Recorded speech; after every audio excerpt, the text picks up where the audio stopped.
Now, the first piece of good news for all of you is just because they managed to mess things up with that, Apple did not take my sermon away. So you will not get freeform Dwight. As we come before God this morning, I was reminded, putting this together, looking at what we've been looking at about this idea of keeping our money. I was reminded that my level of stinginess and my level of what I expect has changed as I have grown. Way back when I was in college, I went on a trip to Greece. Now, this was not a trip for fun, this was a class. And unbeknownst to me, the reason for the trip was so that some of the wealthier students' parents could send their kids out to Greece and Turkey and not deal with them for 6 weeks. I thought we were going to study archaeology. Now, the trip was set up and that there were kind of two pieces of it. On the one hand, there was all the stuff we did together. And we went to Mount Olympus, and we went to Delphi, and we went over into Turkey. And when we were all together, we stayed in the hotel together, we ate at the same restaurants together, and everything was done together. But because we were responsible college students, some of us know that that's a questionable meshing of terms there. Anyway, part of the time, we were on our own. And so we had to pay a certain amount to the university to pay for the part we were together. And then we were supposed to bring with us the money for the rest. I was 19. And I was told about how much we were supposed to bring. And I had a job, and it would be reasonable for me to have saved enough of money for my part of things to bring with me. But I was 19. I got a scholarship, which I used to pay for fixing my car, and a few other things I'd been wanting to do. And I was 19. Anyway, the day comes, Nathan, don't take this badly, you're still 18, and it's okay. Anyway, the day comes where it's time to go. And I have about half the amount of money I'm supposed to bring with me. But it's going to be fine, because I got my Foder's Guide to Greece, and I found the cheapest hotel in Athens that they said was safe. Actually, it said, don't go to the youth hostel, they will take your stuff. But here at this place, it was safe. And I figured it out that I was going to have enough. Obviously, I was completely wrong. Ended up wiring my parents for money. They sent me money. I left it in a bag and it got stolen. Yeah. The weird thing was, my life got down to brass tacks pretty quick. Turns out that the hotel that I stayed in, what I was paying that really small amount of money for was a spot on the floor with my sleeping bag in a room of 10 people. When we were in Athens, that was where I slept. And what I found is I was actually pretty okay with it. What bugged me about the trip was I wasn't really friends with anybody else on the trip, and they were not interested in correcting that situation. But I found that sleeping on the floor in my sleeping bag with all of my valuables on my body really wasn't that bad. I found that when I didn't have enough money to, do like everybody else and go out to the nice restaurants, and I'm not just talking about the restaurants, like the Fridays level restaurants, but like the nice restaurants, I went to the market, and I got a bag of peanuts, and I got a bag of raisins, and I made trail mix. And I discovered that I was pretty content having trail mix for breakfast, and trail mix for lunch, and going and getting a spinach pastry, which they're really good, by the way. Spanakopita, if you get a chance, they're great. Anyway, for dinner. And if I really felt like splurging, I would get a gyro. Now, I understand that when we think about gyro, we think about, gyro, which is not right, but we think about, a big old thing. In Greece, a gyro is like a Happy Meal, okay? But I was okay. I was fine with it. I was content with it. The only time I was not content with my lodging was when I decided to save a little more money and sleep on the roof. Now, you would think that sleeping on the roof in Greece in June would ensure that you would be warm, but that is not true. I only did that one night. That's when I was 19. I didn't mind sleeping on the floor. I didn't mind not being entirely sure of anybody else in the room with me. I didn't mind eating trail mix and spinach pastries. But you know what? If I were to go again, I would find a better hotel. After about 2 days of going to the market, I would whip out my credit card and I would eat someplace nice. And wouldn't be back to the market except to buy souvenirs. As I've gotten older, as my place in life and my means have risen from where they were when I was 19, I want more stuff. I'm not willing to settle for as little. I'm not willing to put myself out as far as I was. And y'all know what I'm talking about. I mean, you remember when you got your first job? And you were like, wow, I'm making this much. And then you got your first set of bills and you went, wow, that's not as cool as I thought it was. But you figured that if I could just have a little bit more, then I'd be fine. I'd pay all my bills and I have plenty left over. And then every time you got a raise or got a better job, funny, it never got just fine where you could pay all your bills and have everything left over. The spending went up along with the income. You got a new position. Oh, that's great. We'll be fine this year. At the end of the year, you're like, how did this happen? There's still more month than money. I don't know. We find ourselves on this cycle where the more we have, the more we want. It's part of who we are as human beings. It's part of the way that we operate. And the question comes, how do we deal with that? How do we break that cycle? How do we find a way to be able to say enough when it's really enough instead of always having to have that little bit more? Because we know what that is. Some of what I'm not willing to put up with anymore, like I was when I was 19, is called growing up. But some of it's just greed. Some of it's just wanting more. And that lives in our hearts. So when we come to the question and we bring it to God, we ask the Lord, what do we do about this? And I'm not the only one that noticed this. There's a great article by Philip Yancey, and he's talking about something that's called the monastic cycle. It's called the monastic cycle with good reason. The movements led by idealists like Francis of Assisi and Benedict of Nursia repeatedly demonstrate this cycle. It's called this because these are people who founded monasteries. And what they saw happen is that the monasteries start out and they work hard to clear the forest. They cultivate land. They invest their surplus in drainage and livestock and seed.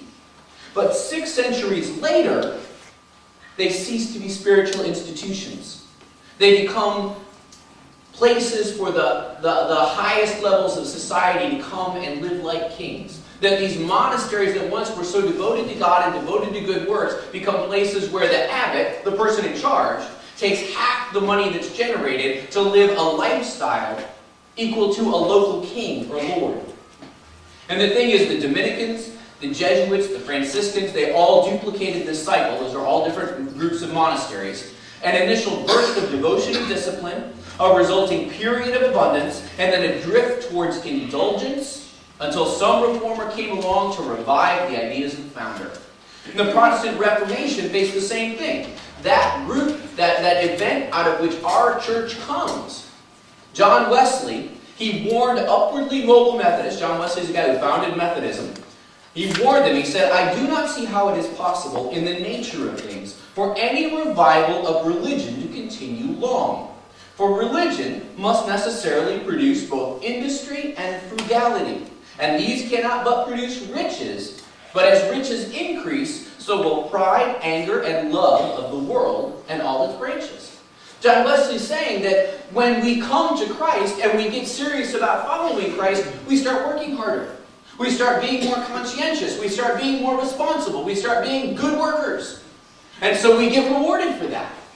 Not only that, but we begin watching where we spend our money. We begin making choices. We begin realizing, hey, this that I've been spending my money on might not be honoring to God. Maybe I better stop. And what that does, though, is that generates an upward mobility because of our devotion to God. With that increased financial ability comes a bigger concern for the things of this world. Comes a bigger concern that the reality is the more we have, not only the more we want, but more concerned about what we have, we become.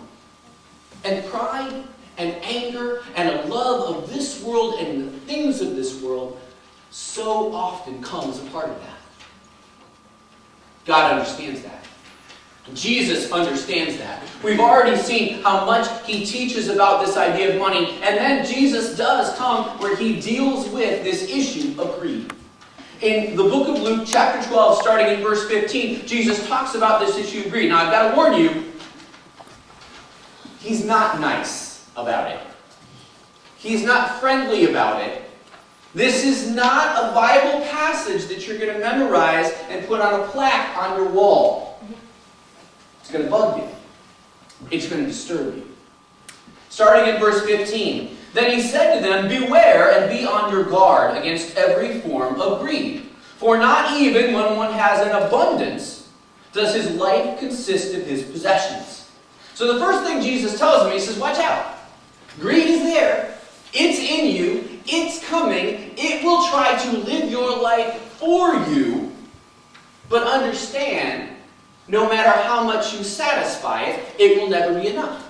No matter how much stuff you have, it's never enough to make your life enjoyable. No matter how many new things you acquire, no matter how new the things you get, no matter how many times you upgrade your kitchen, no matter how many times or how much stuff, or whether or not I get an Xbox One, it's not going to make me happy. It's not going to get us to that spot. Jesus is saying, look, it's like pouring water into a bucket with a hole in it. You're never going to fill it up. We will never be content with what we have by adding stuff to it. So Jesus starts out by telling us that greed is a dead end. And then, because he is so incredible, Jesus goes on and he emphasizes it with a story. And he told them a parable, saying, the land of a rich man was very productive.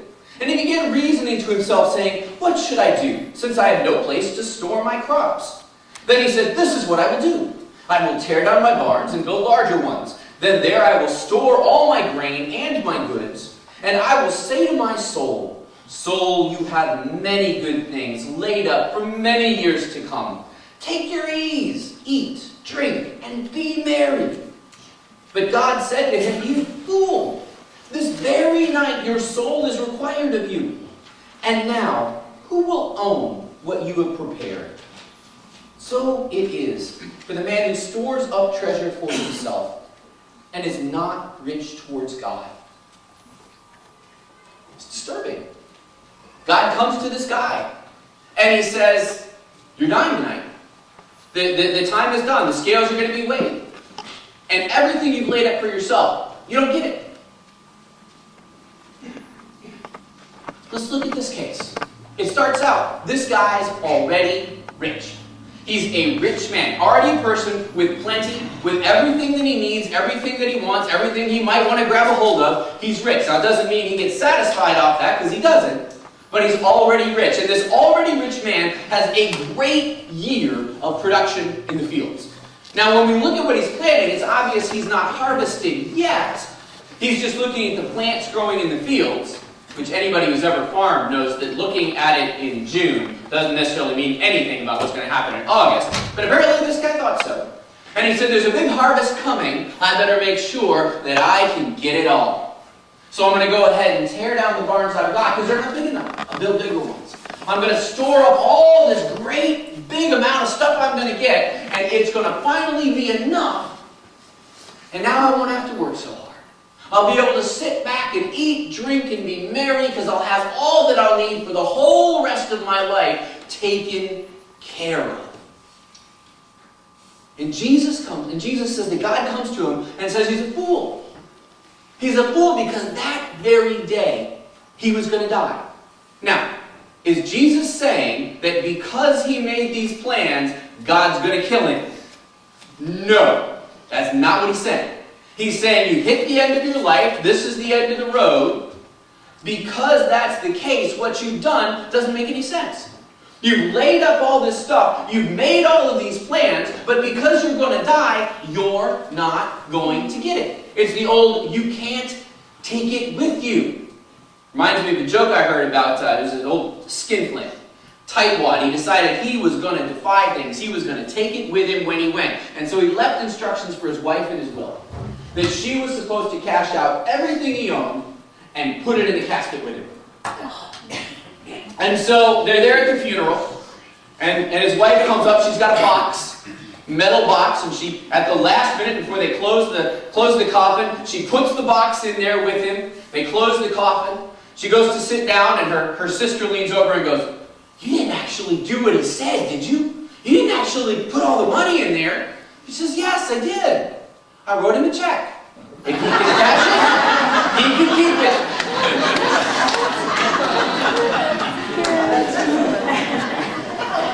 But that's the point Jesus is making. He can't cash it. He can't keep it. He can't have it. The food and the good things are doing him no good. And then he accuses him. He says, "Look, you were not rich towards God. You fell into this pattern of greed and more and more and more for me. And now that you're dead, you can't be rich towards God anymore. You can't give anything away anymore. You can't use your money the way that you're supposed to." What he's saying here is that the antidote to the kind of greed this man was experiencing and this desperate reaching after more and more and more would have been being rich towards God all along the way. That if he'd chosen to look at his fields and go, "I've got a great big harvest coming in, I wonder who I can give it to. I only need this much, but I wonder how little of my fields I can plow so that the poor can have more.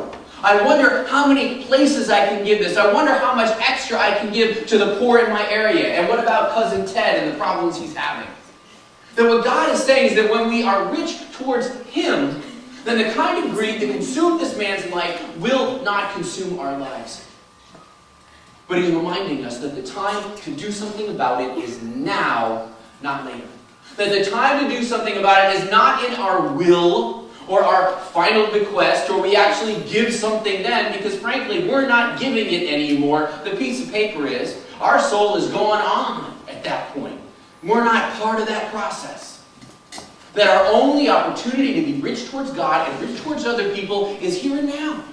Is when we have what we're given. And that the call that Christ makes upon us is to do exactly that. Being rich towards God is giving. Giving away a portion of what we have. We've been talking about finances. This is the 4th week. We're talking about keeping your money. And this is the week where it gets really strange, because one of the best ways to keep your money is to give it away to God. Now, is that because God is going to give you 10 times as much back if you give him $10? No. Thank you.